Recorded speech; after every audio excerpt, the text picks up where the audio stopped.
करें कि यदि हम पेड़ लगाया है हमने, तो फल की अपेक्षा करना बहुत जरूरी है।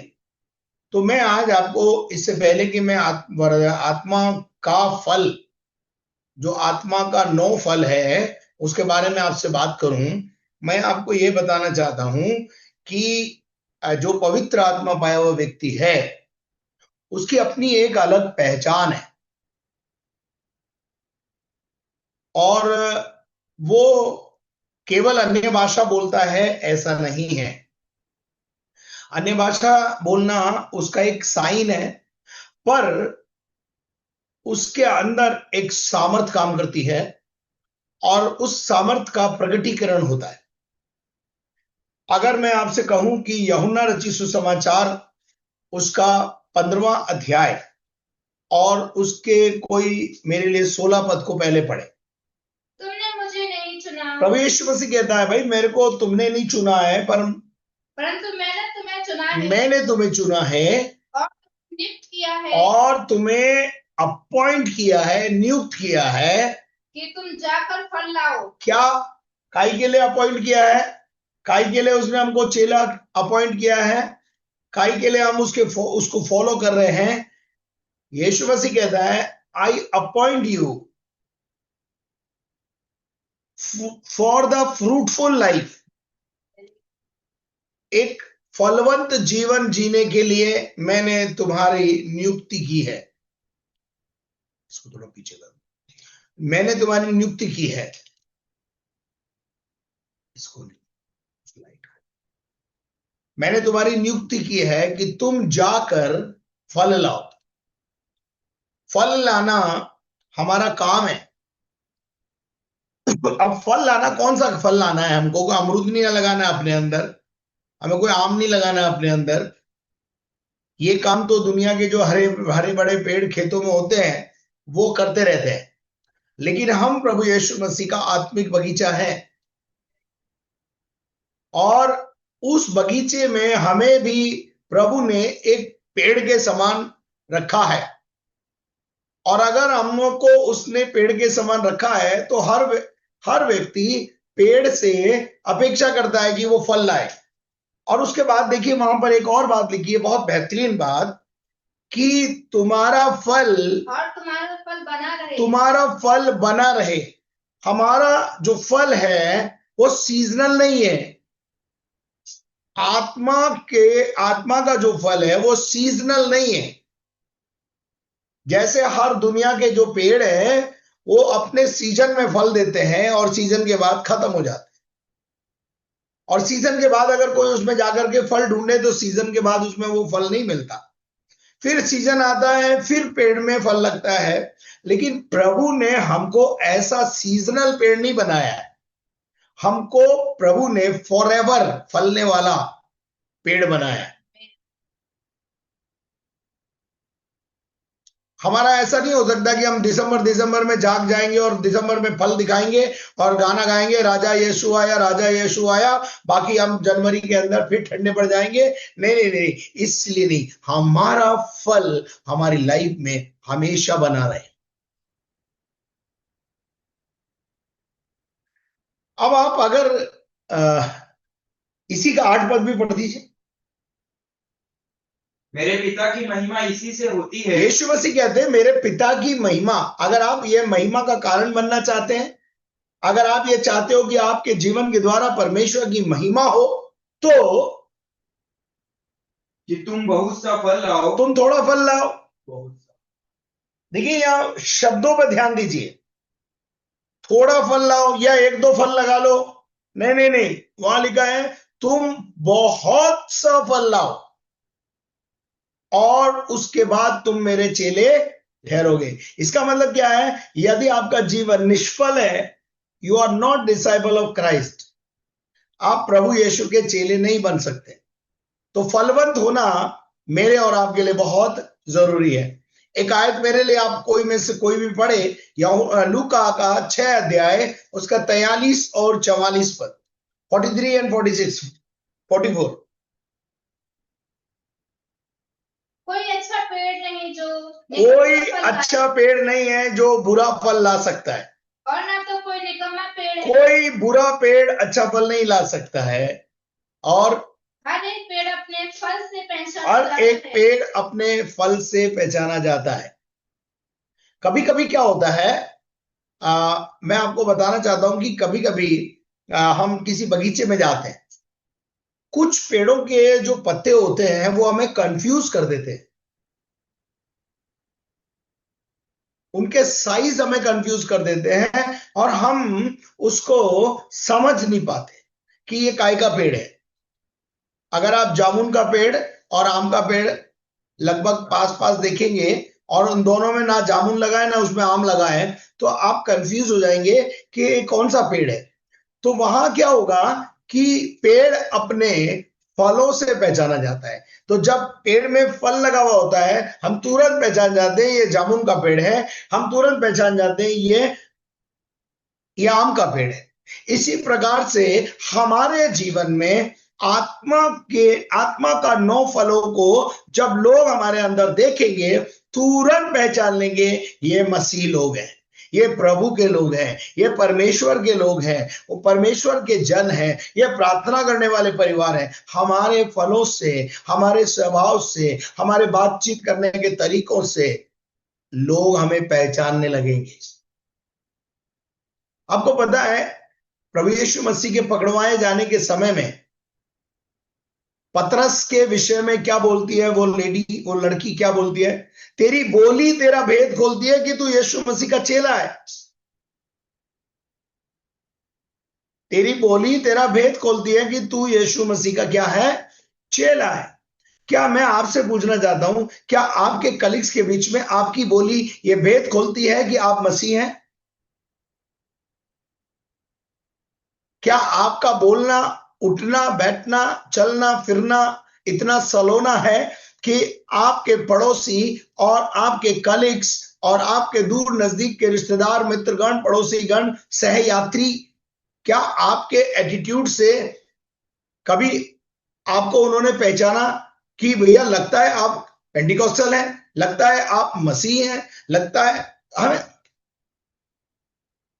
हमारे व्यवहार से पता चल जाए लोगों को।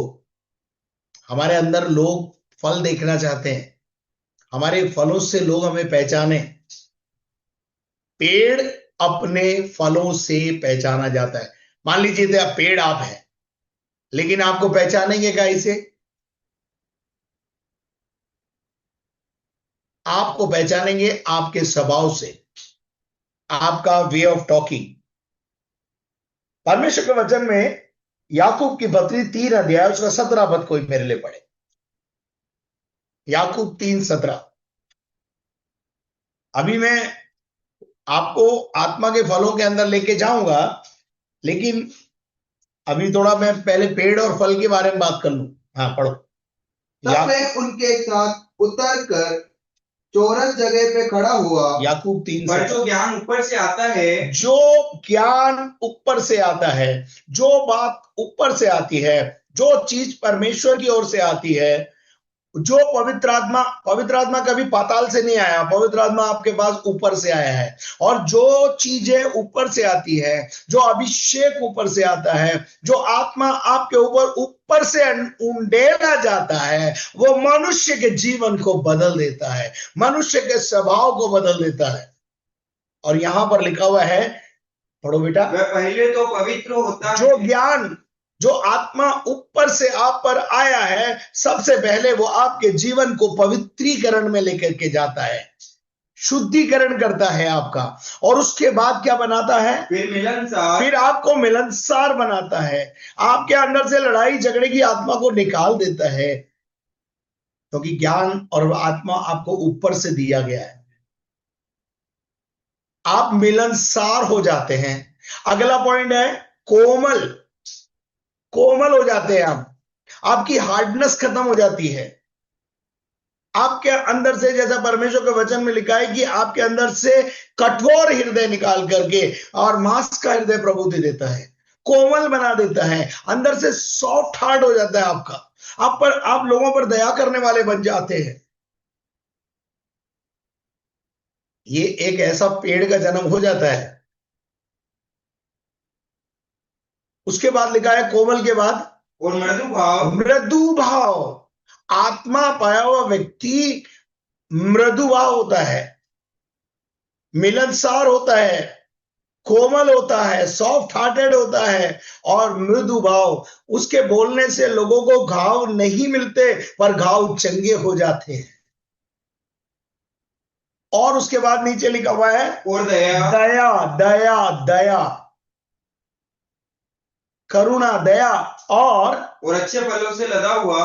कैसा होता है भाई? अच्छे फलों से, अच्छे फल, सड़े हुए फल नहीं, काणे खोड़े फल नहीं, नॉट एक्सेप्टेबल फ्रूट्स नहीं। ऐसे फल भी होते हैं जो नॉन एक्सेप्टेबल होते हैं, जिनको आप ग्रहण नहीं कर सकते, जिनको आप खा नहीं सकते हैं। काना खोड़ा लंगड़ा लूला कुछ निकलेगा, आप खा सकते हो उस फल को, आप नहीं खा सकते ऐसे फल को। लेकिन जो पवित्र आत्मा का जो फल है वो यूजफुल है, एक्सेप्टेबल है। ऐसे फलों से लदा हुआ आपका जीवन होना चाहिए। केवल अन्य भाषा बोलने से काम नहीं चलेगा माय डियर। अन्य भाषा केवल, मैंने कल बताया था कि पवित्र आत्मा पाए हुए व्यक्ति का एक साइन है, लेकिन साइन के साथ फ्रूट होना बहुत जरूरी है। फलवंत होना, जीवन में फलवंत होना बहुत जरूरी है। मृदु भाव होना जरूरी है, मिलनसार होना बहुत जरूरी है। पूरी हो गई क्या है? पक्षपात और कपट रहित होता है, और पक्षपात नहीं करता वो, और उसके अंदर कपट नहीं होता, शुद्ध हृदय होता है। कपट रहित का मतलब है शुद्ध हृदय वाला होता है वो। ऐसा हमारा जीवन होना चाहिए। भजन संहिता 75 का 6 और 7 पढ़ दीजिए।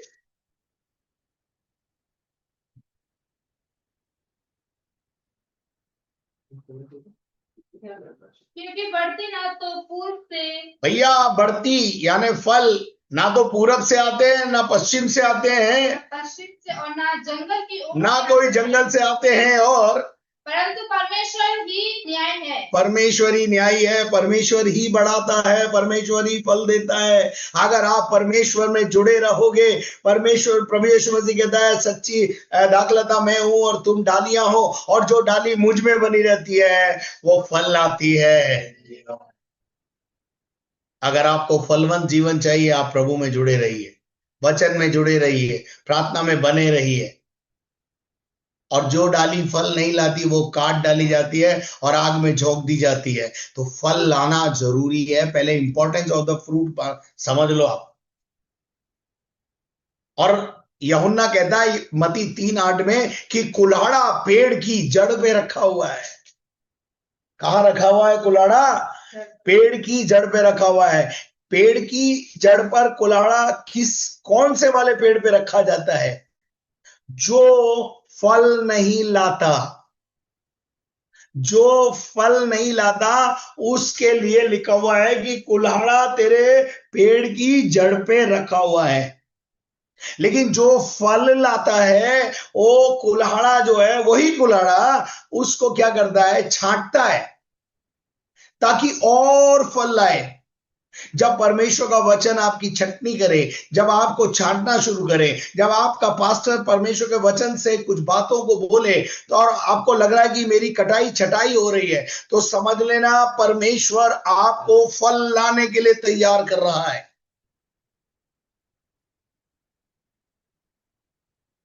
लेकिन अगर कुल्हाड़ा जड़ पे रखा है तो समझ लेना भाई साहब अंतिम समय आ गया है। आप और मैं एक जंगली जलपाई के पौधे थे, लेकिन हम प्रभु में साटे गए, प्रभु में जोड़ दिए गए। हम अन्य जाति थे, हम मूर्ति पूजक थे, हम प्रभु को नहीं जानते थे, पर प्रभु की अनुग्रह हम पर हुआ कि वो हमको वहां से उठा के लाया और यीशु मसीह में हमें साट दिया। अब अगर यीशु मसीह में हम साटे गए हैं, मैं रोमियो की पत्री और उसका जो है 11वां अध्याय में बात कर रहा हूं। अभी पढ़ने का समय नहीं है, वो लंबा चौड़ा मामला है, लेकिन मैं आपको बस इतना बता देता हूं कि आप यीशु मसीह में साटे गए हो। और अगर आप यीशु मसीह में साटे गए हो तो फल लाना आपके लिए नितांत आवश्यक है।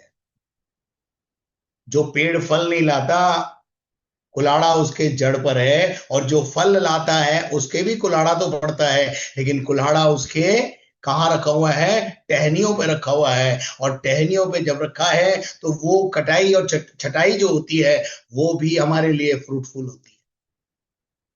हम अगली ऋतु में ज्यादा फलते हैं। पवित्र आत्मा पाया हुआ व्यक्ति जो होता है, अगर आपको शायद प्रभु के दास ने बताया होगा, पुराने नियम में जब जब पवित्र आत्मा किसी साधारण व्यक्ति पर उतरा, पवित्र आत्मा ने उसे महान बना दिया, उससे बड़ी लड़ाइयों को लड़ने और एक बड़ा योद्धा बना दिया।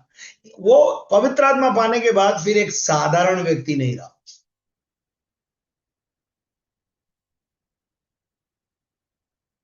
कोई भी आप उठा के देखिए, इतिहास उठा के देखिए, न्यायों की किताब में जाकर के देखिए, गिदोन का जिक्र मिलेगा आपको, यिप्ते का जिक्र मिलेगा आपको, जो है क्या नाम से सैमसन का जिक्र मिलेगा कि वहां परमेश्वर की आत्मा, आपको शाऊल का जिक्र मिलेगा, वहां यहोवा का आत्मा इन लोगों पर बल से उतरा था। और जब बल से उतरा तो 300 लोगों के द्वारा एक बड़ी विजय को हासिल कर लिया, और एक गधे के जबड़े से 1000 लोगों को मार डाला। जब आत्मा आप पर आता है, you are not ordinary person. Actually problem क्या होता है, कई बार लोग हमें बोलते हैं, मुझे बोलते हैं लोग, यार आप इतना चिल्लाते क्यों? भाई मेरे अंदर गीदड़ थोड़ी बैठा है, शेर बैठा है मेरे अंदर। शेर तो दाढ़ता है ना गोयल साहब, शेर तो दाढ़ता है। तो अपन तो अंदर यहूदा का शेर बैठा है, तो अपन धीरे कैसे बोल सकते हैं? कभी कभी आपको लगता है ये इतना जोर से क्यों बोलते हैं, तो मेरे अंदर क्या यहूदा का शेर बैठा हुआ है। प्रॉब्लम ये है। तो मैं ज्यादा जोर से बोलूं तो आप नाराज मत हुआ करो, मैं को गुस्सा नहीं कर रहा हूं, मैं तो बस दहाड़ रहा हूं, क्योंकि मेरे अंदर यहूदा का शेर है। तो प्रभु का वचन हमें बताता है कि जो व्यक्ति पर आत्मा उतरता है, पुराने नियम में देख लो। अब अगर आप नए नियम में देखना चाहते हैं तो मैं आपको एक उदाहरण देकर आगे बढ़ना चाहता हूं। यूहन्ना रचित सुसमाचार 3 अध्याय, जहां निकोदेमुस यीशु मसीह के बाद रात में आया और यीशु मसीह की बड़ाई करने लगा। यीशु मसीह ने कहा, ये बड़ाई बड़ाई बंद कर, तू एक काम कर, तेरा नया जन्म होना बहुत जरूरी है। अब यीशु मसीह से वो जब बात कर रहा है तो वो बड़ी बेतुकी बात कर रहा है, क्योंकि वो आत्मिक बात को शरीर और बुद्धि से समझना चाहता है। तो मैं आपको बताऊं, ये 10 दिन का जो बाइबल स्कूल हो रहा है, ये आत्मिक लोग समझ पाएंगे कि अन्य भाषा क्या है, आत्मा का फल क्या है, आत्मा का वरदान क्या है। संसारिक और शारीरिक लोग बोलेंगे ये पता नहीं कौन सा 10 दिन का क्लास चलाया है बीजू तंगाचन ने, लेकिन आत्मिक लोग इसमें मजा ले रहे हैं, चटकारे ले रहे हैं। उनको तो टेस्टी फूड मिल रहा है ना। आज भी मेरे पास बहुत दक्षिण भारत से फोन आया कि सर कल का प्रचार मैंने सुना और मैं बहुत आशीषित हो गई। मैंने बोला अच्छी बात है, प्रभु का धन्यवाद। उनको किसी ने लिंक भेज दिया, उन्होंने ज्वाइन कर लिया होगा या सुन लिया कैसे भी करके। तो कहने का मकसद यह है कि यूहन्ना का 3 अध्याय जब हम पढ़ते हैं तो वहां प्रभु यीशु मसीह ने उस निकोदेमुस को समझाया कि जल और आत्मा से जन्म लेना तेरे लिए बहुत जरूरी है। अब ये जल और आत्मा से जन्म लेने के विषय में वहां पर मैं 5 आयत से आपको पढ़ने के लिए बोलूंगा कि कोई मेरे लिए 5 आयत से पढ़े। यीशु ने उत्तर दिया कि मैं तुझसे सच सच कहता हूँ, हाँ, जब तक कोई मनुष्य जल और आत्मा से जन्म न ले। देखिए, जल और आत्मा यानी जल का मतलब है बपतिस्मा, और पवित्र आत्मा जब आप पर उतरेगा तो आप साधारण व्यक्ति नहीं रहेंगे। जैसे पुराने नियम में नहीं रहे, वैसे ही नए नियम में उससे भी ज्यादा सामर्थ्य आप बन जाएंगे। वो पतरस जिसने पेंतिकोस्त के दिन पवित्र आत्मा को पाया, वो उसके बाद कभी डरा नहीं, निडरता की आत्मा उसके अंदर आ गई और इतना जबरदस्त प्रचारक बना वो कि वो एक एक सभा में 3-3 हजार लोगों को बपतिस्मा देने लगा। उसकी सेवकाई जो है वह बड़ी सामर्थी हो गई। यहां पे लिखा है जल और आत्मा से जन्म ले। दोनों चीजों को समझना बहुत जरूरी है। जल से बपतिस्मा आपका हो गया, आत्मा से भी शायद आपने बपतिस्मा पा लिया, परंतु मेरे अजीजों आप केवल अन्य भाषा बोलते रहे। कभी कभी कभी आप लोगों ने आत्मा के फल पर या वरदानों पर एक्सरसाइज नहीं किया। आज हम इस एक्सरसाइज को करने जा रहे हैं। और वहां आगे क्या लिखा है? तो वह परमेश्वर के राज्य में प्रवेश नहीं कर सकता। आगे पढ़ो। क्योंकि जो शरीर से जन्मा है, जो शरीर से जन्मा है वो शरीर है, और जो आत्मा से जन्मा है जो आत्मा से जन्मा है वो आत्मा है। आगे अचंबा न कर कि मैंने तुझसे कहा कि तुझे नए सिरे से, कि तुम्हें नए सिरे से जन्म लेना अवश्य। आगे आगे हवा जिधर चाहती हवा, अब ये मेरा मूल वचन ये है, हवा जिधर चाहती है उधर चलती है और हम केवल उसकी आवाज सुनते हैं। हवा की सनसनाहट की जो आवाज होती है ना वो हम सुनते हैं। कहां से आ रही है, कहां को जा रही है, हमें कुछ पता नहीं होता, परंतु ऐसी आवाज हमें सुनाई देती है, परंतु नहीं जानता कि कहां से आती है और किधर को जाती है। ऐसे ही कोई जो आत्मा से जन्मा है वो ऐसा ही है, वो ऐसा ही है। फिलिपुस के पास परमेश्वर का आत्मा स्वर्गदूत आया और उससे कहा कि ए फिलिपुस उठ, इस रथ के पीछे हो ले। वो रथ के पीछे दौड़ने लगा। दौड़ते दौड़ते दौड़ते जब उस मंत्री ने देखा पीछे से फॉलो कर रहा है, उसने रथ रुकवाया और उससे बात किया और उसने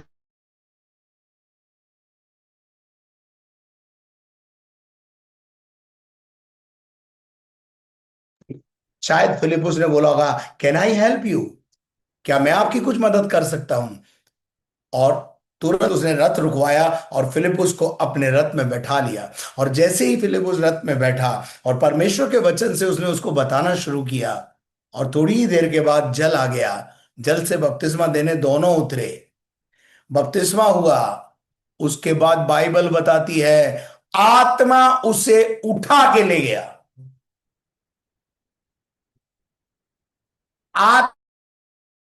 उठा के ले गया, भगा के नहीं ले गया। आत्मा उसे उठा के ले गया और कहां ले जाके छोड़ दिया? अन्य शहर में ले जाके छोड़ दिया। आत्मा से जन्मा हुआ बच्चा ऐसा ही होता है, एक पांव यहां रहता है, एक पांव वहां रहता है। हवा जिधर जैसे जाती है वैसे चलता है, थकता नहीं हो। तो ये सारी बातें अगर आपको ये समझ में आ गई है तो हम आगे बढ़ते हैं और हम देखते हैं कि गलतियों के अध्याय 5, 22 और 23 में वहां पर पौलुस गलतियों की पत्री को लिखते समय कलीसिया को संदेश दे रहा है। क्या संदेश? आत्मा का फल, पर आत्मा का फल, केवल नहीं लिखा, ये ध्यान रखना। इसको के को सही करो, ये रॉन्ग लिखा है। आत्मा का फल, बाइबल में लिखा है आत्मा का फल, यानी एक ही पेड़ में 9 फल। गिनती है वहां पर 9, लेकिन पेड़ एक ही है। यही तो है मेरे प्रभु यीशु मसीह का अजूबा कि वो एक ही पेड़ में 9 फल लगा देता है। आजकल आप सब जानते हैं कि ग्राफ्टिंग होता है, लेकिन आम में आम ही लगेगा। 9 तरह के आम लग सकते हैं, लेकिन आम में अमरूद नहीं घुसड़ सकते आप।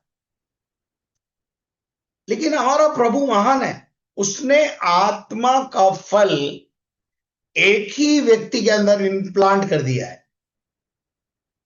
अब आत्मा का सबसे जो पहला फल है, आज मैं आपसे कहना चाहता हूं, यदि आपने तौबा की, बपतिस्मा लिया, पवित्र आत्मा का अनुभव आपको हुआ, अन्य भाषा आपने बोलते हैं, बहुत अच्छी बात है और करते रहिए, इसमें मैं मना नहीं कर रहा हूं आपको। लेकिन केवल इतने से काम नहीं चलेगा मेरे बच्चों, ये काफी नहीं है।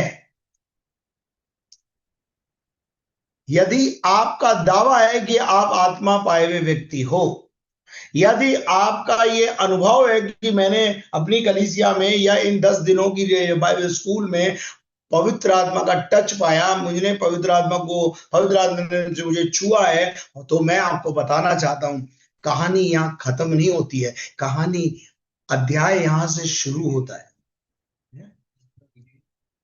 अध्याय शुरू होता है, अध्याय यहां से क्या होता है, शुरू होता है। ये किसी ने बंद कर दिया अंकल, 2 मिनट पोस्ट ने बंद कर दिया। बॉस तो तू भी है ना जी, कॉल तो मैं भी हूँ, वहां से किसने बंद कर दिया। यहीं हो गए। डैनियल भाई, किसी ने मेरा वीडियो बंद कराया है, देखो जरा। स्टार्ट वीडियो आ रहा लिखा। चलो, वीडियो आता रहेगा। अपन बात कर रहे थे आत्मा का फल। तो एक ही फल में, एक ही पेड़ में हम यहां पर गलतियों 5:22 में देख रहे हैं कि हाँ पढ़ो। पर आत्मा का फल, आत्मा का फल, प्रेम, आत्मा का फल क्या है? सबसे पहला फल, आत्मा का सबसे पहला फल है, प्रेम, वो है प्रेम।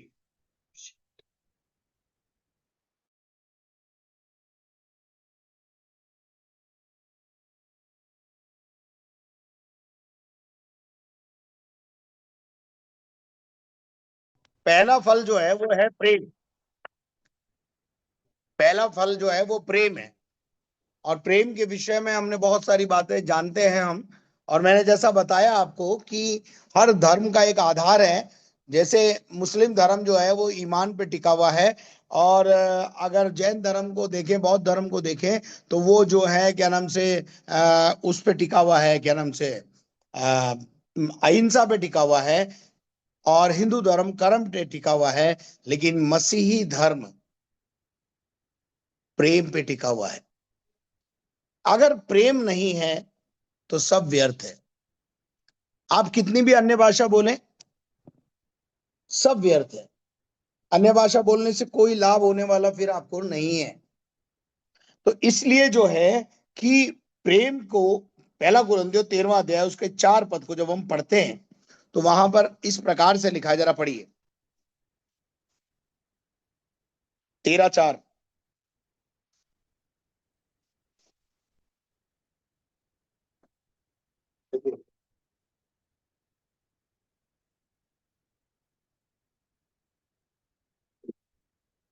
क्या चांदनी इतनी देर लगती है क्या? तो पढ़ भाई।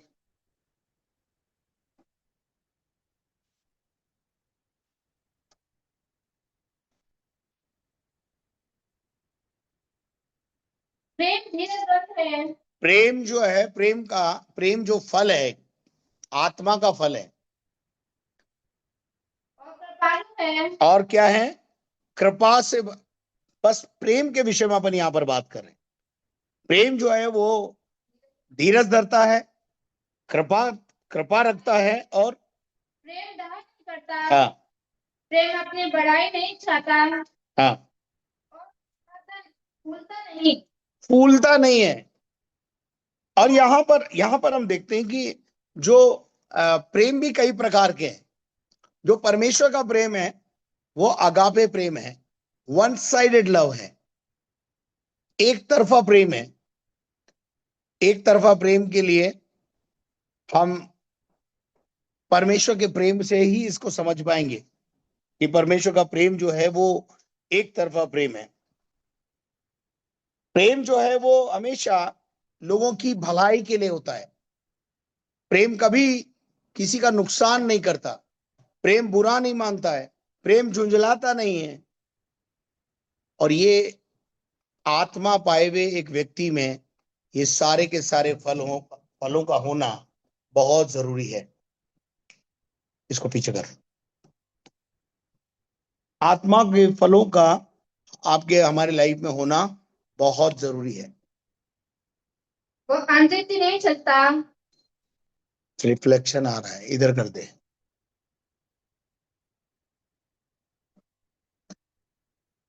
हाँ, प्रेम क्या है? अंधेरी नहीं चलता, वो प्रेम जो है वो अनरीति नहीं चलता।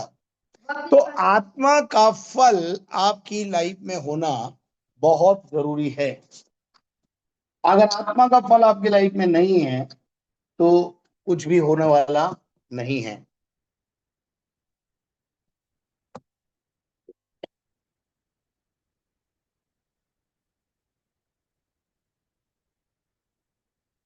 दूसरा जो इसमें जो आत्मा का जो फल है वो दूसरा नंबर पे है आनंद। आनंद। आनंद का मतलब क्या है? The Joy. देखिए, दुनिया में लोग आनंद ढूंढते हैं, पर जो आनंद प्रभु में है, अगर आप जिस दिन आपने उद्धार पाया उसको अगर हम डिफाइन करें, the joy of the salvation, उद्धार की खुशी।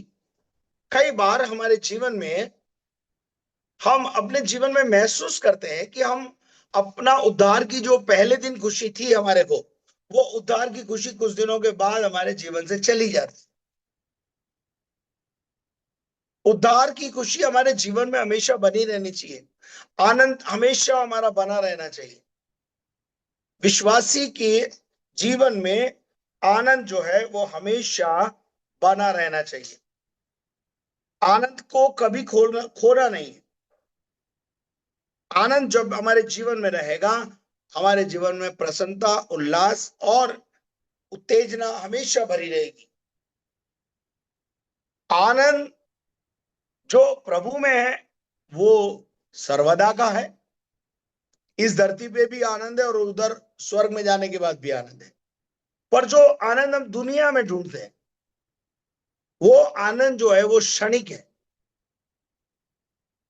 तो दुनिया के आनंद से परे होकर के हम जो आत्मा पाए हुए लोग हैं वो प्रभु के रेलम में रहे। देखिए, अगर आप प्रेरितों के काम दूसरा अध्याय पढ़ते हैं तो वहां हम देखते हैं कि लोग ये कह रहे हैं कि देखो ये लोग नशे में हैं।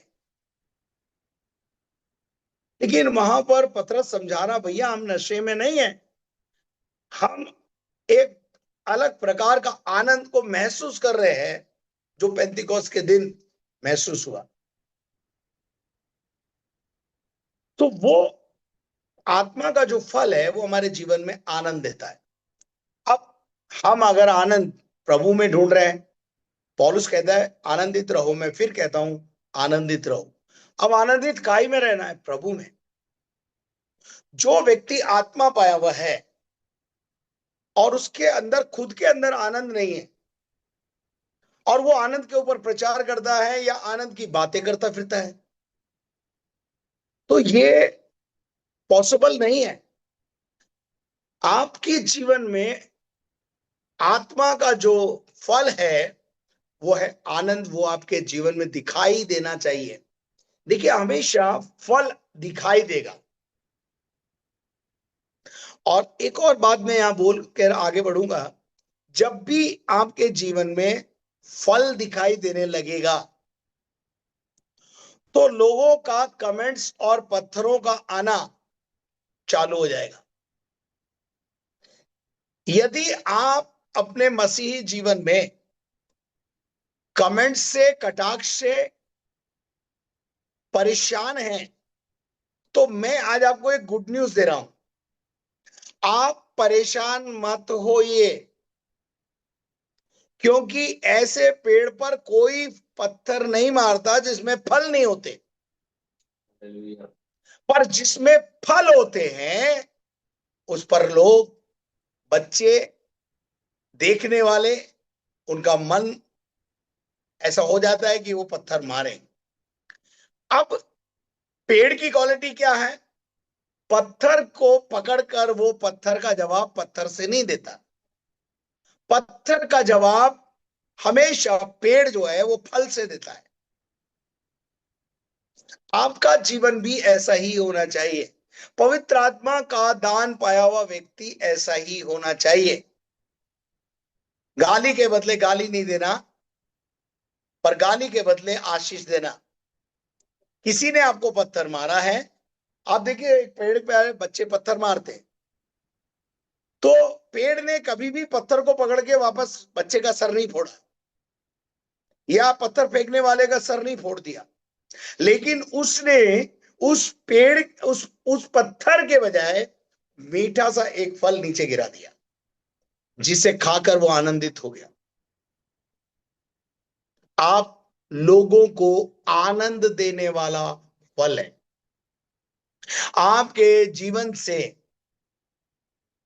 जीवन में आपके खट्टे मीठे अनुभव आएंगे और आपको लोग कमेंट्स करेंगे, कटाक्ष करेंगे और ना जाने क्या क्या बोलेंगे, बोलने दीजिए। पर आपके रिप्लाई में, आपके आंसर में कभी भी कटुता नहीं होनी चाहिए। आत्मा पाया हुआ व्यक्ति, फल से लदा हुआ व्यक्ति ऐसा ही होता है। तो यहां हम दूसरा जो देखा हमने वो है आनंद। तीसरा हम देख रहे हैं क्या है? शांति। शांति को इंग्लिश में बोलते हैं पीस। और शांति का राजकुमार हमारा प्रभु यीशु मसीह है। जो यीशु मसीह ने 11:28 मत्ती में बोला कि जो बोझ से थके मांदे लोगों मेरे पास आओ। हिंदी में लिखा है मैं विश्राम दूंगा, लेकिन इंग्लिश में लिखा है I will give you peace. ये तो परेशान करने वालों और बोझ से दबे हुए लोगों मेरे पास आओ, मैं तुम्हें विश्राम दूंगा। मैं तुम्हें विश्राम दूंगा। अब हमारे जीवन में खुद की अशांति है, हमारा जीवन में खुद के लड़ाई और झगड़े हैं, हमारी परीक्षाओं के समय में हमारा जो है हमने धैर्य खो दिया है, सहन शक्ति खो चुके हैं। और अगर हम जो है ये बातें कर रहे हैं कि हम प्रभु को जानते हैं, हमने अपना धैर्य खो दिया है, हमने अपना मेल मिलाप का जीवन खो दिया है, व्यवस्थित जो रखने वाला जीवन है उसको खो दिया है, और सुरक्षा की हम महसूस नहीं कर रहे हैं हमारे जीवन में शांति को। कई बार मैंने देखा कि हम दूसरे को सुसमाचार सुनाने जाते हैं, पड़ोसी को सुसमाचार सुनाने जाते हैं, हम पड़ोसी को बोलते हैं यीशु मसीह शांति का राजकुमार है। तो कभी कभी पड़ोसी भी बोलता है सर कल शाम को 7 बजे आपके घर में क्या हो रहा था। अगर हमारे घर में शांति नहीं है, हम शांति की बात कैसे करेंगे दूसरे से? फर्स्ट ऑफ ऑल हमारे जीवन में पीस आना चाहिए, हमारे जीवन में शांति आनी चाहिए। अगर हमारे जीवन में शांति नहीं है, शांति क्या है? शांति आत्मा का फल है।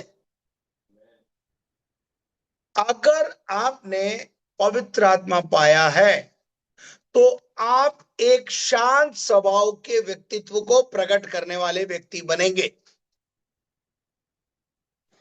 आप ईंट का जवाब पत्थर से देने वाले व्यक्ति नहीं बन सकते। आप गाली का जवाब गाली से देने वाले नहीं हो सकते। आप शांति के दूत है, याद रखिए। आप जहां जाएंगे वहां शांति स्थापित होगी।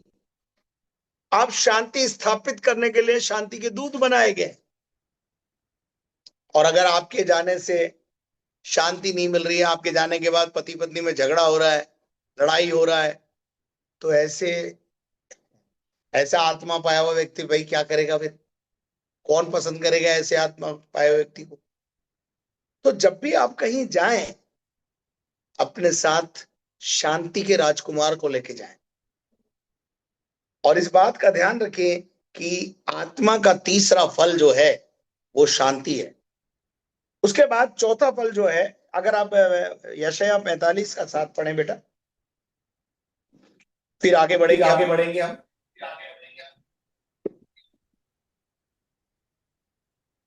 यशायाह 45:7। मैं उजियाले का बनाने वाला और अंधियारे का सृजनहार हूँ। आप थोड़ा यहां से पढ़ रहे हैं, थोड़ा शांत रहिए। हाँ पढ़ो। मैं उजियाले का बनाने वाला, मैं उजियाले का निर्माता हूँ और अंधियारे का सृजनहार हूँ, और अंधियारे का भी सृजनहार हूँ। मैं शांति का दाता। मैं कौन हूं? प्रभु कौन है? परमेश्वर कौन है? यीशु मसीह कौन है? और हम किसके फॉलोवर हैं? शांति के दाता, जिसके पास शांति का भंडार है, हम उसके फॉलोवर हैं। हम शांति बांटते हैं, अशांति फैलाते नहीं हैं, हम शांति बांटते हैं। एंड प्रभु का धन्यवाद करते हैं कि we know the prince of peace, हम उस राजकुमार को जानते हैं जो शांति का राजकुमार है। तो वो हमारे जीवन में होना चाहिए। चौथा पॉइंट है धैर्य। पढ़ो।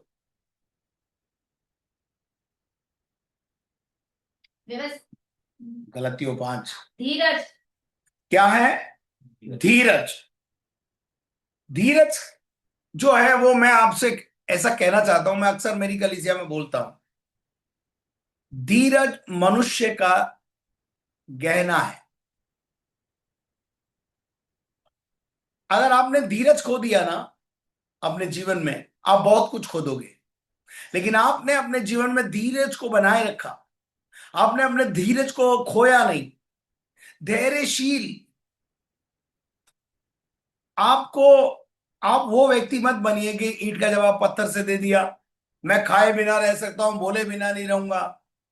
आप उस खानी में से नहीं खोदे गए। बाइबल में एक जगह लिखा है, ध्यान करो जिस खानी में से तुम खोदे गए हो, जिस खानी में से तुम निकाले गए हो, उस पर ध्यान करो। और वो खानी है यीशु मसीह, जिसके जीवन में कितना धीरज था, क्रूस की मृत्यु को भी चुपचाप सह लिया। धैर्य होना, धैर्य मत खोना। धैर्यशील होना मतलब सहन शक्ति। कभी कभी हम अपने पेशेंस को खो देते हैं, लूज कर देते हैं। एक आत्मा पाया हुआ व्यक्ति कितना भी सामने वाला गरजे, गुस्से में।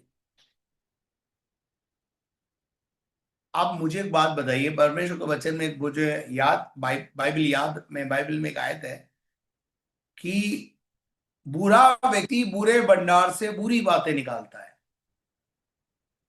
पर अच्छा भंडारी अच्छे भंडार से अच्छी बातें निकालता है। अब आप एक भंडारी हैं काई के, धैर्य के, सहनशीलता के पुजारी हैं। आपके अंदर गुस्सा है ही नहीं, प्रतिशोध है ही नहीं, आप निकाल के कहां से दोगे मुझे बताओ।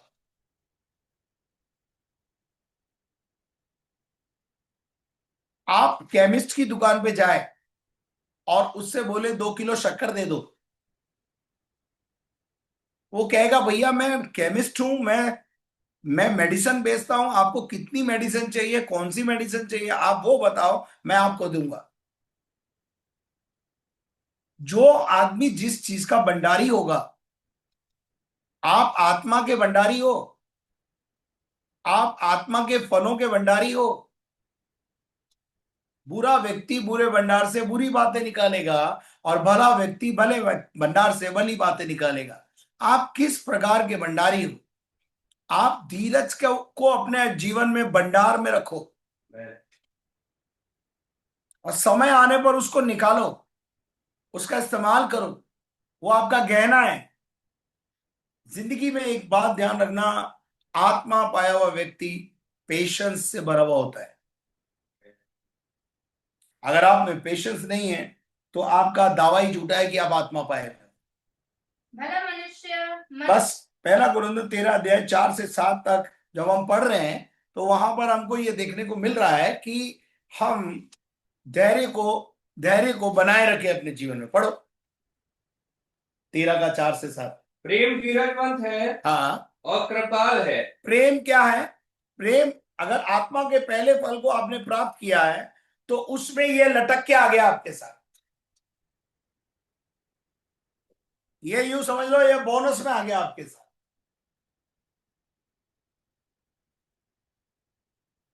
प्रेम आया है तो धीरज भी आएगा।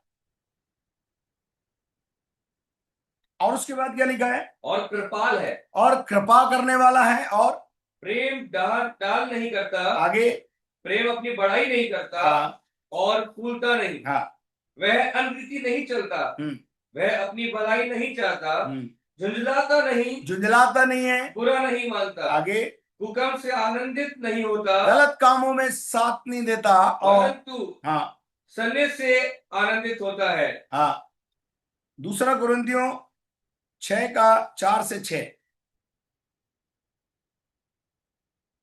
परंतु हर बात में परमेश्वर के सेवकों की नाई अपने सद्गुणों को प्रकट करते हैं, हाँ, बड़े धैर्य से। आप पौलुस में, यूहन्ना में, याकूब में, यीशु मसीह के 12 चेलों में धीरज देखिए। अगर वो धीरज नहीं धरते ना, तो हाथ में हमारे बाइबल नहीं होती आज।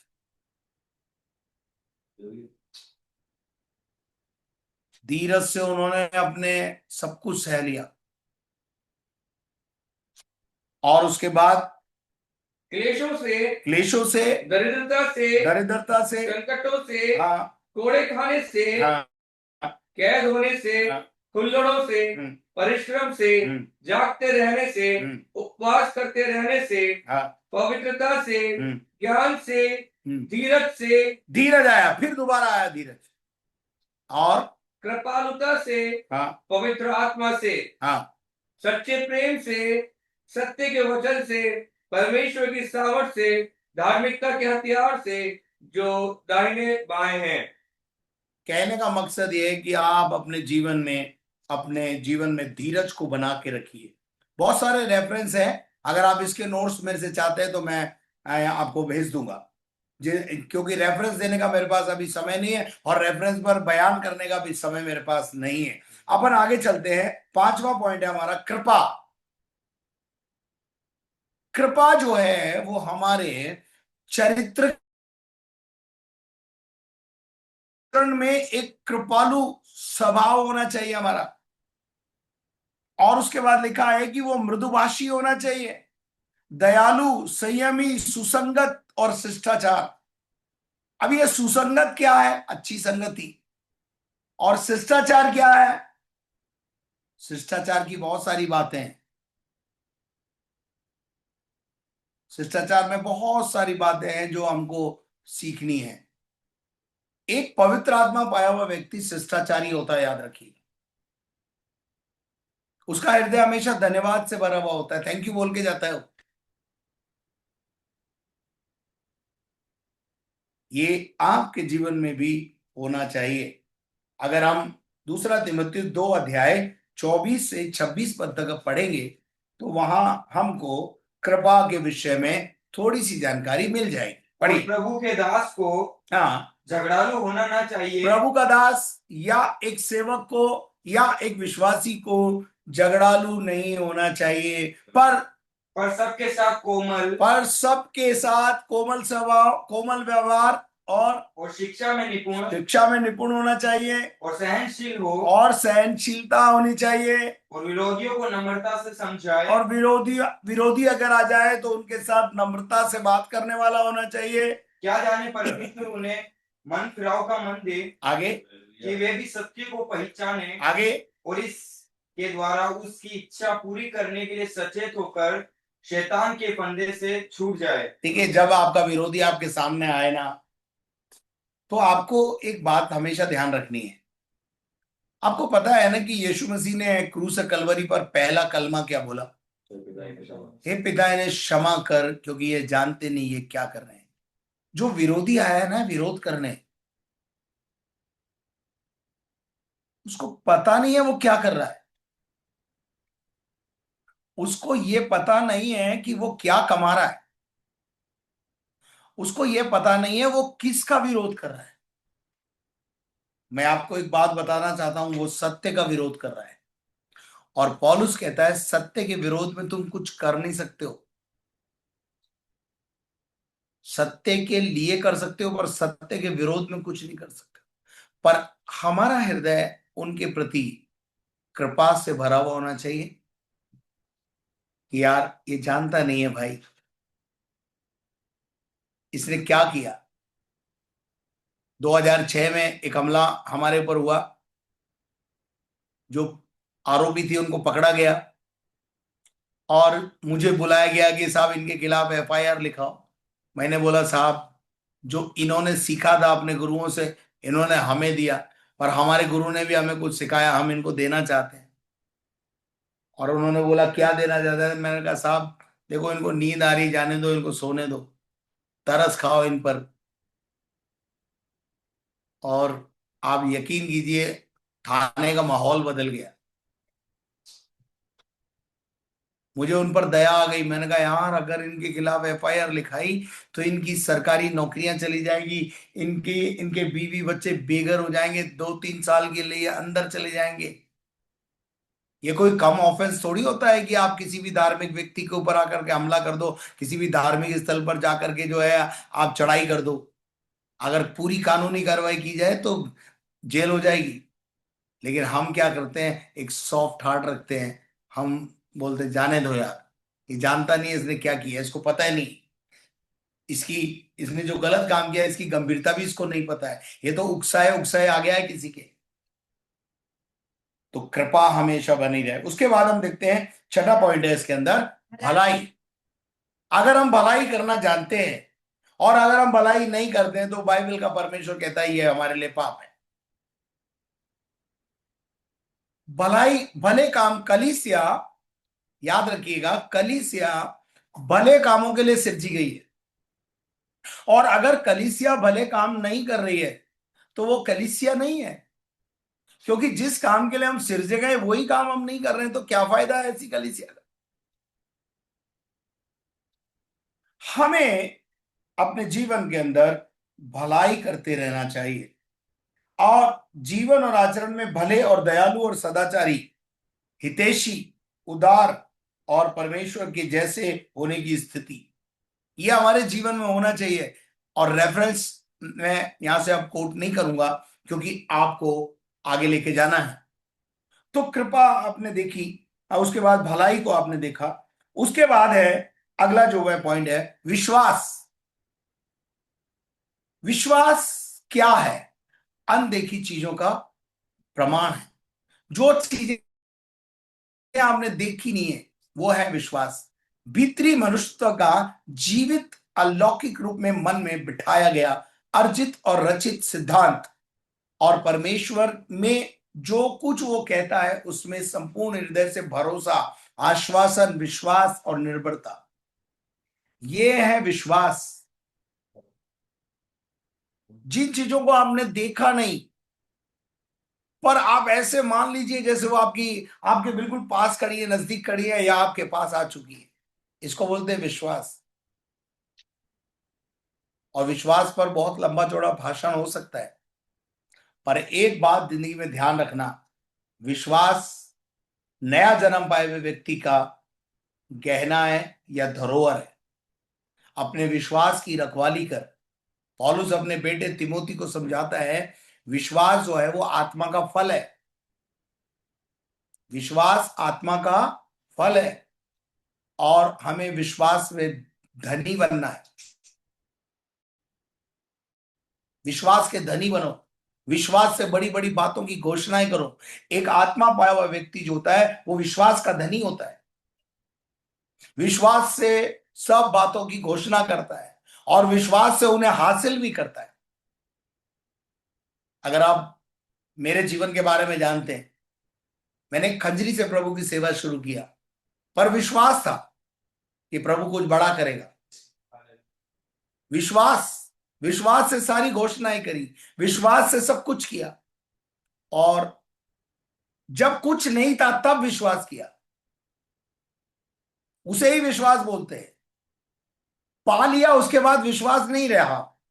विश्वास क्या है? जो चीज अभी हमारे पास ना है, ना आने की संभावना लग रही है आपको, आप विश्वास कर लें कि वो आपको मिल जाएगी। आत्मा पाया हुआ व्यक्ति जो होता है वो विश्वास का धनी होता है। आपके पास गाड़ी नहीं है, आप पहले गैरेज बना लीजिए,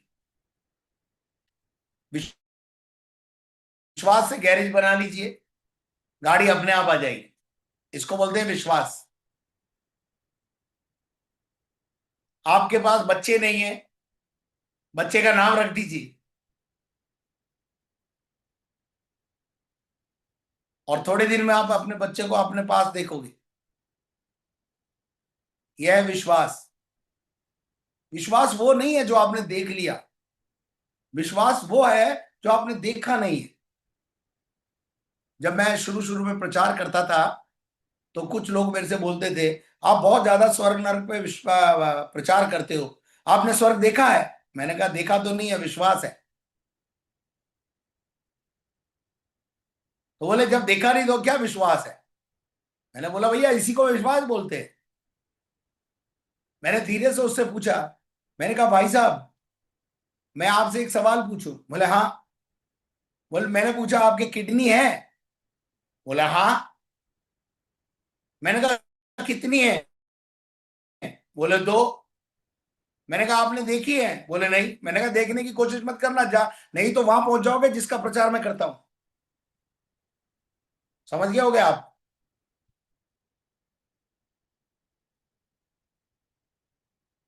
आपके दिल है, आपके गुर्दे हैं, सब कुछ है ना, आपने विश्वास ही तो करा हुआ, आपने देखा थोड़ी है।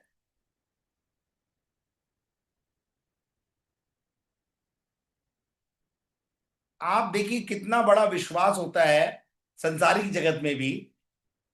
बच्चा जब पैदा होता है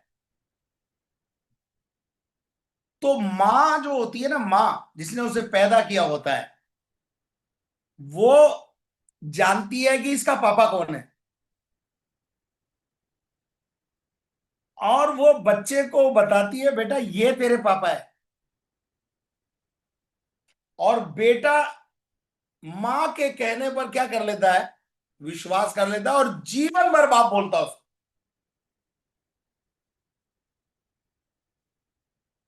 इसको क्या बोलते हैं? यही तो विश्वास है भाई। अब जो परमेश्वर हमने देखा नहीं है, पर यीशु ने हमें बताया एक पिताजी हैं, मैं वहीं से आया हूं, हमने विश्वास कर लिया उसके ऊपर। इसी को विश्वास बोलते हैं, और यह आत्मा का बहुत बड़ा फल है। बहुत से लोग विश्वास नहीं कर पाते। आपको पता है बाइबल में एक जगह लिखी है कि कोई व्यक्ति बिना पवित्र आत्मा के यीशु को अपना प्रभु नहीं बोल सकता।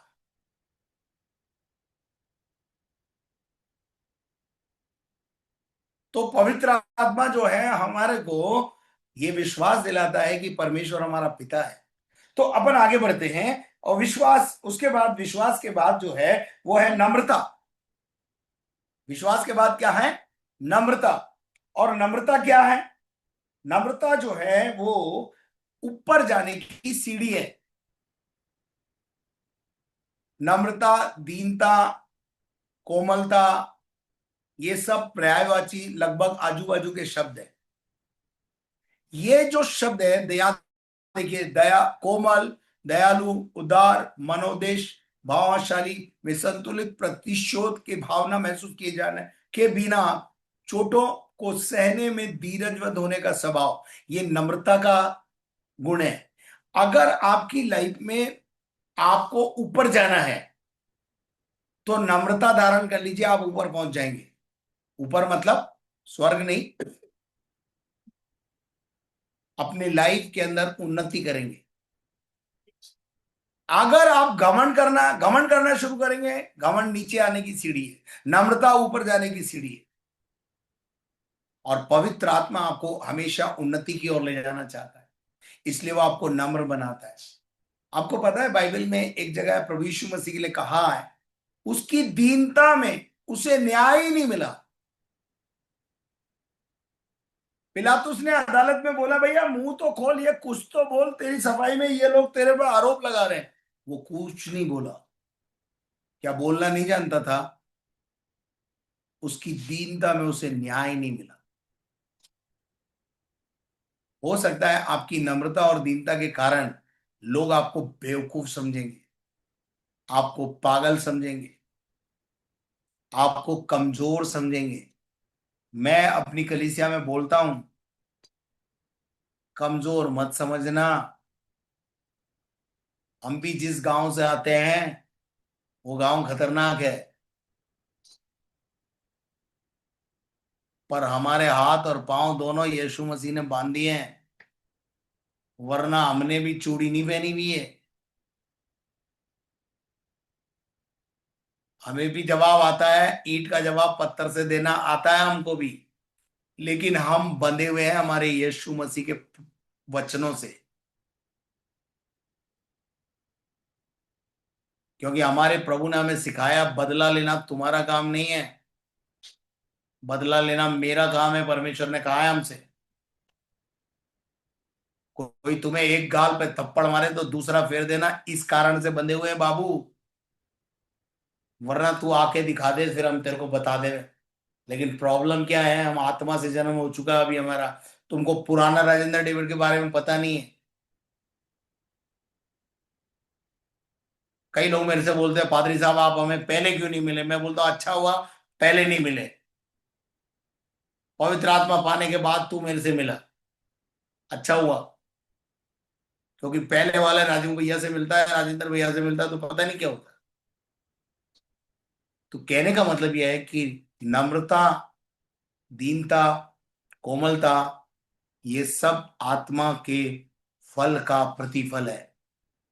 जब आत्मा हमारे जीवन में ऊपर से आता है वो हमारे को ऐसा बना देता है। उसके बाद है संयम, आखिरी जो है वो क्या है, संयम है। संयम का मतलब क्या है, इंग्लिश में इसको बोलेंगे सेल्फ कंट्रोल। इच्छाओं पर, अभिलाषाओं पर कंट्रोल। जब पवित्र आत्मा हमारे जीवन में आता है तो वो हमारी इच्छाओं पर, हमारी अभिलाषाओं को कुचलने की सामर्थ्य देता है।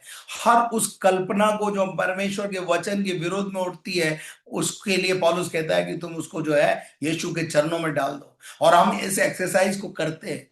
ऐसा नहीं है इच्छा हमारी नहीं होती है, अभिलाषाएं हमारे में नहीं जागती है, सब कुछ है, लेकिन हमने उनको क्या करा है, यीशु के चरणों में क्रूस के ऊपर चढ़ा दिया है। एक आत्मा पाया हुआ व्यक्ति अपनी अभिलाषाओं को और इच्छाओं को क्रूस पे चढ़ाता है, यानी त्याग और बलिदान का जीवन जीता है। इच्छाओं को, अभिलाषाओं को अपने ऊपर प्रबल नहीं होने देता, संयम रखता है। एक आत्मा पाया हुआ व्यक्ति, उसकी इंद्रियों पर भी पवित्र आत्मा का कंट्रोल आता है।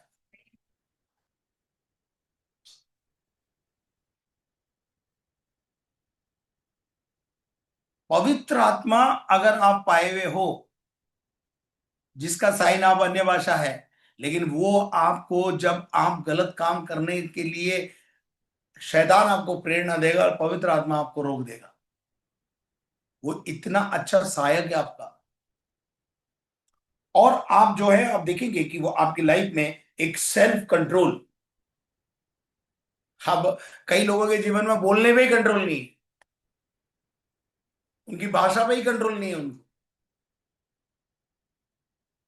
उनकी इच्छाएं, उनकी अभिलाषाएं आज भी जो है क्या हो रही है, उन पर प्रबल हो रही है। और फिर वो बोलते हैं कि हम आत्मा पाए हुए हैं। भाई कौन सी आत्मा पाई है तूने यार? अब देखो, एक दफा यीशु मसीह के चेले यीशु मसीह के लिए एक गांव में गए और जाकर के उन्होंने बोला कि भाई जो है क्या साहब जो है हमारा प्रभु यीशु मसीह जो है इस रास्ते से जाएगा, रात को आपके घर में रुकना चाहता है, आपके गांव में रुकना चाहता है। और उन्होंने बोला कौन यीशु मसीह, निकलो यहां से। अब ये बेचारे चेले बड़े निराश हो गए, यीशु मसीह के पास गए और बोला यीशु मसीह को, अरे यीशु मसीह जी ये गांव इतना खतरनाक है, कहो तो इस पर आग गिरा कर भस्म कर दे। ये कौन थे? यीशु के साथ रहने वाले थे। पवित्र आत्मा अभी तक उतरा नहीं था, यीशु जरूर साथ था। यीशु ने बहुत अच्छी बात वहां पर बोली, तुम कैसी आत्मा पाए हुए हो? कैसी आत्मा पाई है रे तुमने? तुमको मेरा जीवन का उद्देश्य नहीं पता? मैं इस धरती पर क्यों आया हूं? मैं पापियों को बचाने आया हूं, इस गांव को बचाने आया हूं। मैं कैसे तुम्हें आदेश दे दूं? और तुमने कौन सी आत्मा पाई है भाई? कौन सी शिक्षा पाई है? ये कौन सी शिक्षा है तुम्हारी? क्या है ये तुम्हारी लाइफ में कि साहब मैं तो आग भेज दूंगा? मैंने कई पादरियों को सुना, पादरी कोई विश्वासी गलती करे बोले मैं आग भेज दूंगा। अरे भाई, कौन सी आत्मा है? क्या सचमुच में प्रभु आग बेचकर हमें भस्म कर देगा? क्या इसलिए आया है? कितनी अच्छी बात प्रभु यीशु मसीह ने बोली, तुमने कौन सी आत्मा पाई है। मैं भी आपसे पूछना चाहता हूं, अगर आप प्रतिशोध लेना चाहते हैं, अगर आप बदला लेना चाहते हैं, अगर आप ईंट का जवाब पत्थर से देना चाहते हैं, मैं आपसे पूछना चाहता हूं, आपने कौन सी आत्मा पाई है भाई? जो आत्मा ऊपर से आती है वो मिलनसारी होती है, वो मृदु भाषा होती है, मेल मिलाप का जीवन देती है। आत्मा के फल ये होते हैं। आपको समझ में आ रहा है तो बोलो हालेलुया। तो आत्मा के फलों के बारे में हमने काफी बात देख ली। अब समय नहीं रहा कि मैं आपको और ज्यादा कुछ बातें बताऊं। आत्मा के वरदान, अब आत्मा, तो इसलिए जो है मैं सोचता हूं कि इस विषय को अगर प्रभु के दास कवर कर लेंगे। आज थोड़ा सा टेक्निकल प्रॉब्लम्स हुई, इसके लिए प्रॉब्लम की वजह से हम इस काम को नहीं कर पाए। पवित्र आत्मा जब आपके जीवन में आता है तो आपको हर चीज में बचाने की कोशिश करता है। पवित्र आत्मा आपको कन्विक्ट करता है और इन आत्मा के फलों से आपको लाद देता है। लेकिन यह कब संभव होगा? जब आप पवित्र आत्मा को अपने जीवन में काम करने की पूरी इजाजत देंगे। मैं आपको बताना चाहता हूं कि आप बाइबल में क्यों यीशु मसीह ने कहा, मरकुस 16 में 16:16 के अंदर, जरा पढ़ देना चाह, सांपों को उठा लेंगे, वो वाली है ना आयकर। हाँ पढ़ो, मरकुस 16:16 और 17। जो विश्वास करे और बपतिस्मा ले हाँ, उसी का उद्धार होगा। परंतु जो विश्वास नहीं करेगा वे दोषी ठहराया जाएगा, वो नाश हो जाएगा। आगे, और विश्वास करने वालों में ये चिन्ह होंगे कि वे मेरे नाम से दुष्ट आत्माओं को निकालेंगे। वे दुष्ट आत्माओं को निकालेंगे, लताड़ेंगे। दुष्ट आत्मा को बोलेंगे यीशु के नाम में निकल जा, तो निकल जाएगी। नंबर 2, नई भाषा बोलेंगे। हम अन्य भाषा बोलेंगे। अच्छी बात है, बोलिए, अच्छी बात है, खूब बोलिए। सांपों को उठा लेंगे। हम क्या उठा लेंगे? हम क्या उठा लेंगे? सांपों को उठा लेंगे। सांपों को उठा लेंगे।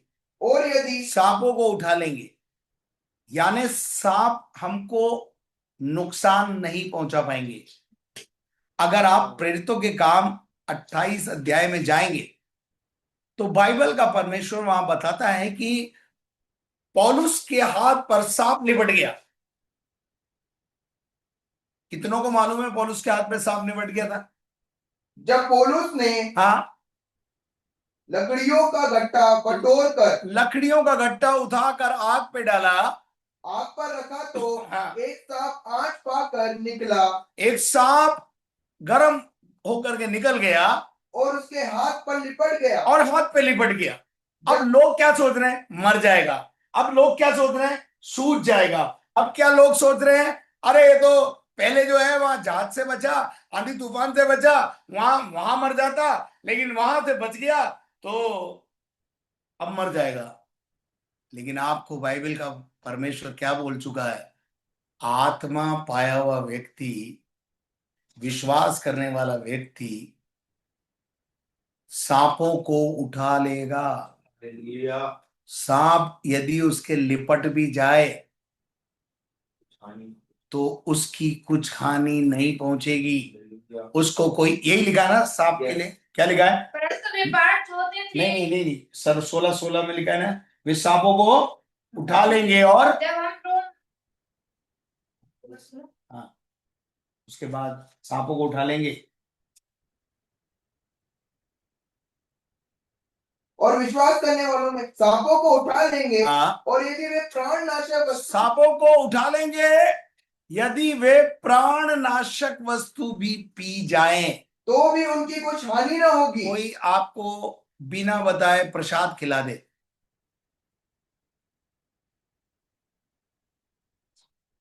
आपको कोई हानि नहीं होगी, क्योंकि आप आत्मा पाए हुए व्यक्ति हो।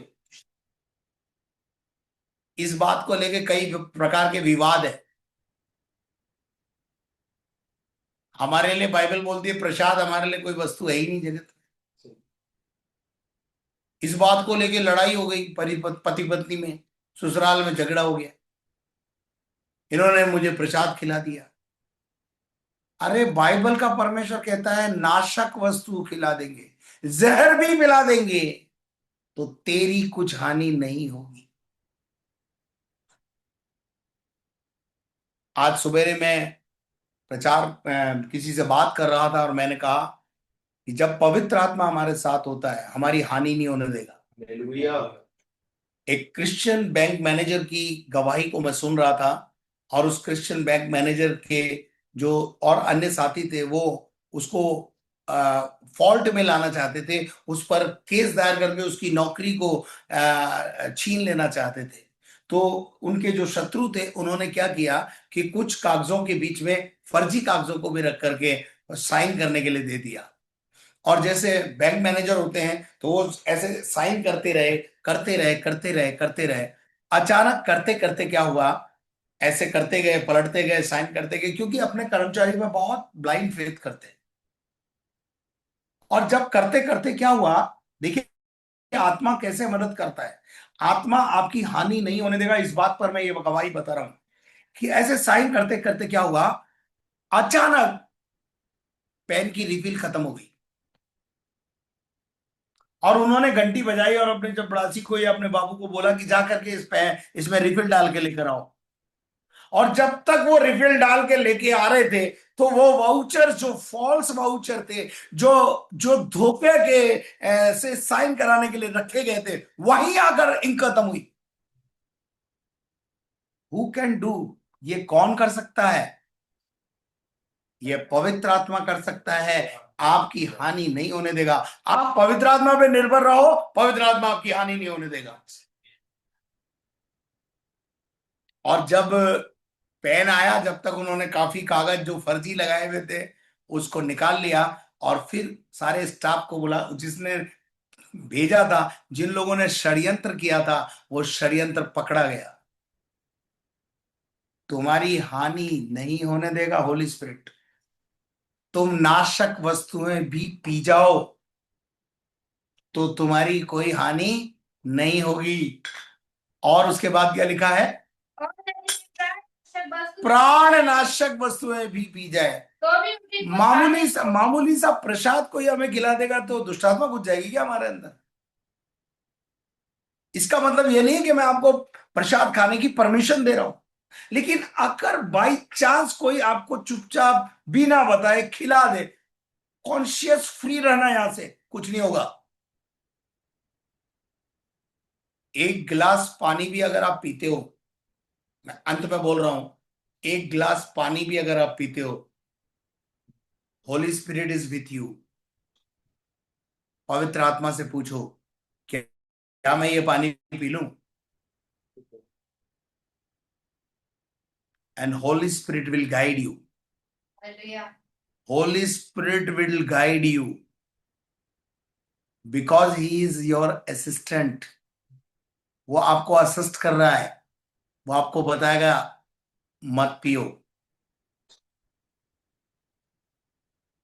वो आपको बताएगा। अगर हमारे यहां पर एक भाई थे जिनके ऊपर तांत्रिक विद्या का प्रकोप था, वो हमारे अजमेर के लोग सब जानते हैं, तांत्रिक विद्या का प्रकोप था।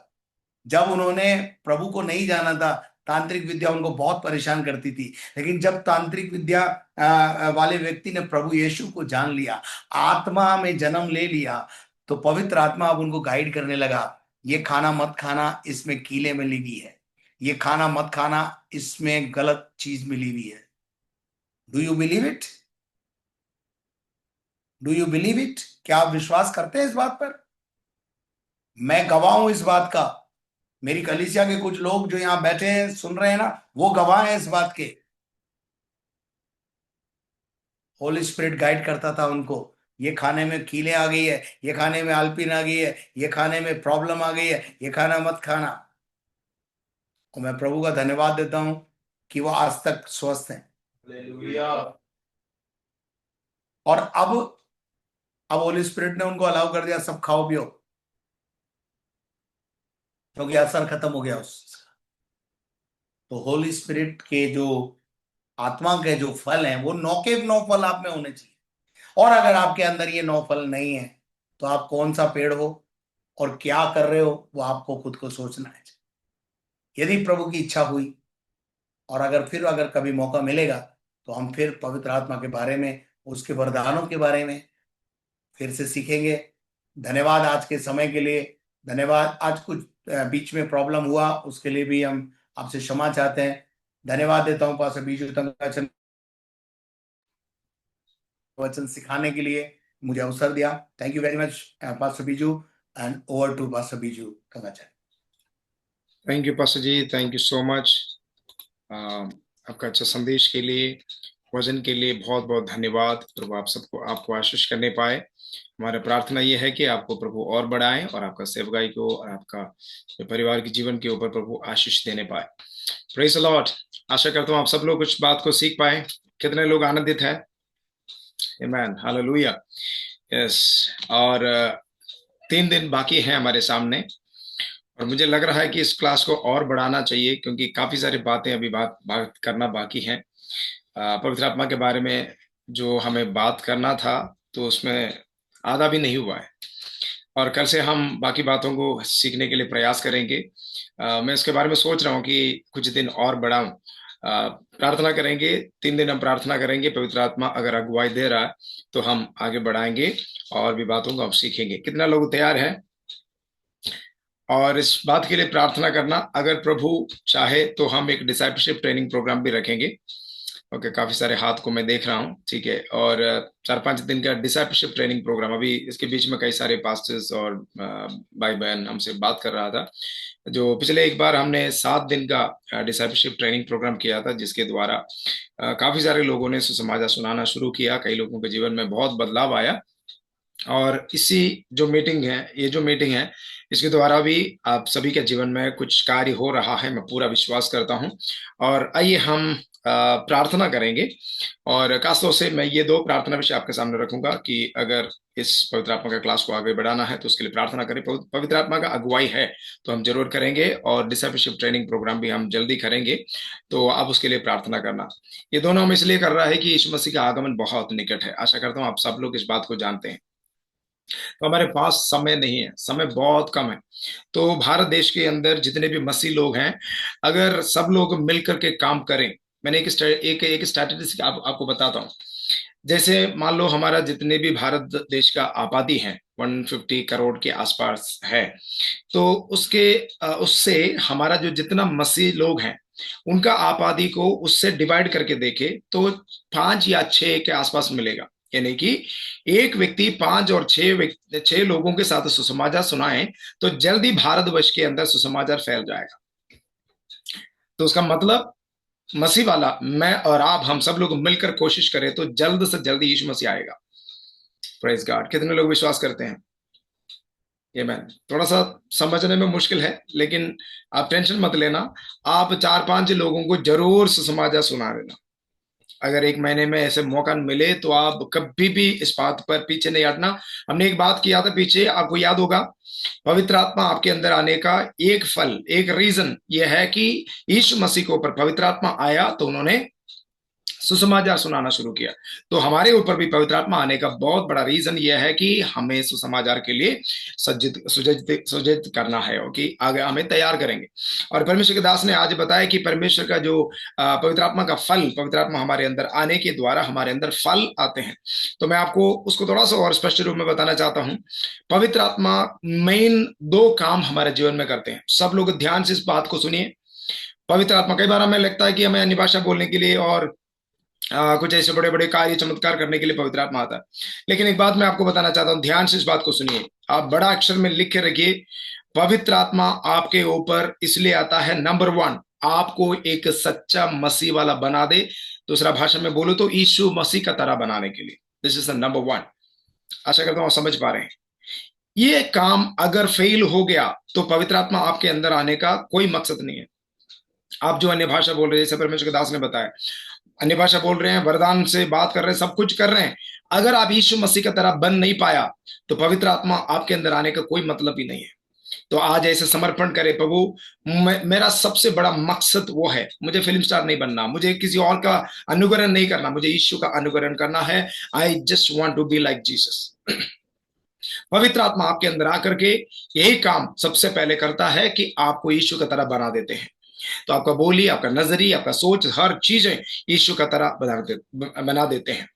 नंबर 2, यीशु का तरह काम करने के लिए हमें तैयार कर देते हैं, वो है मिनिस्ट्री पर्पस। पहला है व्यक्तिगत जीवन के अंदर एक व्यक्ति को यीशु का तरह बना देते हैं, वो है पर्सनल लाइफ। और दूसरा ऐसा है कि उस व्यक्ति को इस्तेमाल करके परमेश्वर जो कुछ सेवकाई है उसको करने के लिए चाहता है कि आप प्रार्थना करो तो उसका उत्तर मिले, और यीशु मसीह के बदले में मुझे और आपको खड़ा करना, ये पवित्र आत्मा का काम है।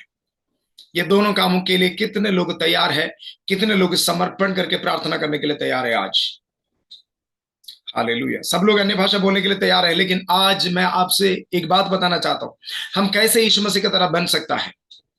पवित्र आत्मा की बातों को, इवन छोटी सी छोटी बातों को अगर आप सुनने के लिए, मानने के लिए राजी हो जाएंगे तो आप यीशु की तरह बन जाएंगे। तैयार हैं? पवित्र आत्मा की छोटी छोटी बातें, देखिए पवित्र आत्मा बड़ी बड़ी बातें पहले नहीं करते, छोटी छोटी बातों को करते हैं।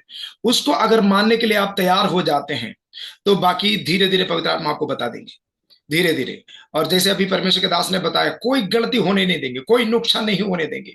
मैंने दो तीन दिन पहले एक बात आपको बताया था, शायद आपको याद होगा, मैं फिर से एक बात बताना चाहता हूँ। एक परमेश्वर के दास, मेरा एक दोस्त है, पास्टर मोनी वर्गीस, राजेंद्र पास्टर ने उनका जो देखा था, वो यहाँ पर आया था दिल्ली में। वो आपको मालूम होगा, मुंबई में एक बार ताज होटल के अंदर बम डाला गया है आतंकवादियों ने, आपने देखा था, न्यूज़पेपर में आपने सुना है ना, कुछ साल पहले। ये जो मेरा दोस्त परमेश्वर के दास एक प्रॉफिट है, तो वो ये जो ताज होटल के पास में दूसरे एक कॉफी शॉप में बैठ करके चाय पी रहा था। तो बैठे बैठे बातें करते समय तुरंत पवित्र आत्मा ने उनके मन में डाला, यहां से उठ कर चले जाओ, जल्दी उठ के भागो यहां से। वो पवित्र आत्मा की बातों को हर वक्त सुनते हैं, वो वहां से उठकर चला गया। जैसे चल के बाहर जा रहा था तब तक यहां पर बम फट गया। देखो पवित्र आत्मा कैसे मदद करता है, कैसे पवित्र आत्मा मदद करता है। कितने लोग चाहता है ऐसे पवित्र आत्मा मुझे भी मदद करे? चाहते हैं आप? पवित्र आत्मा का कोई रेस्ट्रिक्शन नहीं है, सबसे बात करेंगे, आपसे भी बात करेंगे। तैयार है? तो आप अपनी आंखों को बंद करें, 2 मिनट प्रार्थना करें, पवित्र आत्मा आज से लेकर आपसे बात करना शुरू हो जाए।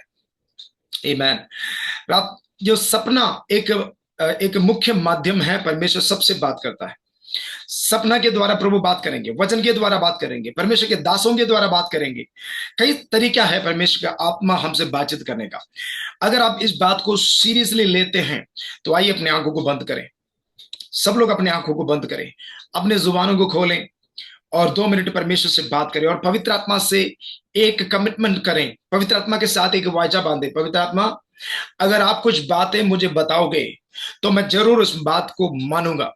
I really respect that, what ever you से आई विल रिस्पेक्ट इट। आप बोल सकते हैं, पवित्र आत्मा अगर आप बात करोगे मुझसे कि मैं उसका आदर करूंगा। अगर मान लो मैं आपसे कुछ बात करता हूं, आप ध्यान नहीं दे रहे, तो मैं दोबारा बात नहीं करूंगा। आप भी पसंद नहीं करते, आपकी बात कोई नहीं मानता तो दोबारा आप बात नहीं करेंगे। यही बात है पवित्र आत्मा के साथ भी। आज पवित्र आत्मा का दिल मैं आपके साथ बांट रहा हूं, पवित्र आत्मा आपसे बात करना चाहते हैं। आइए अपने आंखों को बंद करें। हालेलुया। प्रभु से बोले, प्रभु मैं सुनना चाहता हूं पवित्र आत्मा की बातों को। I just want to hear the voice of the Holy Spirit. पवित्र आत्मा बात करने के या परमेश्वर बात करने का 3 तरीका भी मैंने शुरुआत में आपको बताया था। परमेश्वर दर्शन के द्वारा, visible presence of God, you can experience the visible presence of God. आप परमेश्वर की उपस्थिति को देख सकते हैं, दर्शन देख सकते हैं, परमेश्वर के स्वर्गदूतों को आप देख सकते हैं, जैसे आपका प्रार्थना का कमरे में या आराधना होते समय आप देख सकते हैं। That is called visible presence of God. दूसरा है ऑडिबल प्रेजेंस ऑफ गॉड, परमेश्वर की उपस्थिति को या परमेश्वर की आवाज को आप सुन सकते हैं, Audible, visual, Audible. And next one is tangible. Tangible मतलब आप स्पर्श कर सकते हैं या परमेश्वर आपको स्पर्श कर सकता है। क्योंकि हमारा परमेश्वर मिथ्या नहीं है, हमारा परमेश्वर केवल शक्ति नहीं है, हमारा परमेश्वर केवल आत्मा नहीं है। वो एक व्यक्ति है जिनके अंदर सामर्थ है और एक आत्मा है।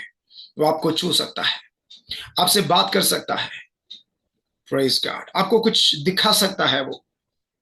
आमीन। आज मैं इस वचन के ऊपर मेडिटेट कर रहा था तो पवित्र आत्मा ने मेरे अंदर ये बोला है कि पवित्र आत्मा को जो दूसरा अध्याय के अंदर, प्रेरितों का किताब दूसरे अध्याय के अंदर जो यीशु मसीह के चेले लोगों ने आग का तरह, आग के रूप में पवित्र आत्मा को देखा और वहां पर आंधी तूफान चलना शुरू किया और सबके ऊपर आ बसा पवित्र आत्मा की उपस्थिति को उन्होंने शरीर में 5 इंद्रियों के अंदर उन्होंने अनुभव किया।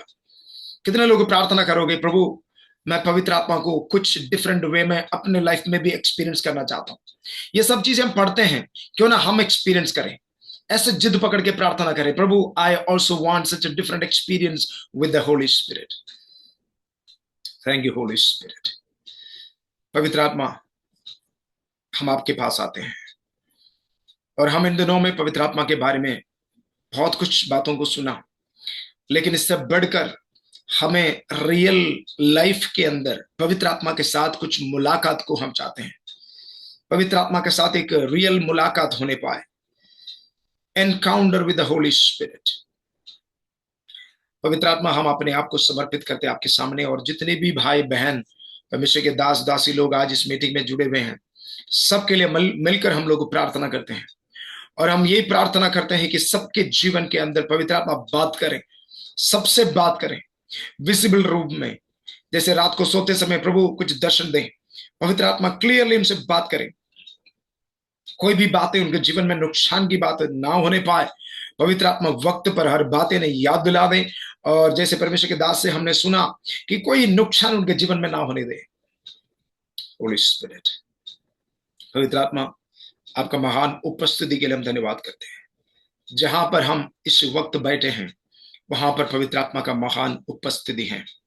We respect your presence and we honour your presence. हम आपका उपस्थिति का आदर करते हैं, हम आपका उपस्थिति का सम्मान करते हैं प्रभु जी, और हम ये प्रार्थना करते हैं कि हमसे बातचीत करते रहे।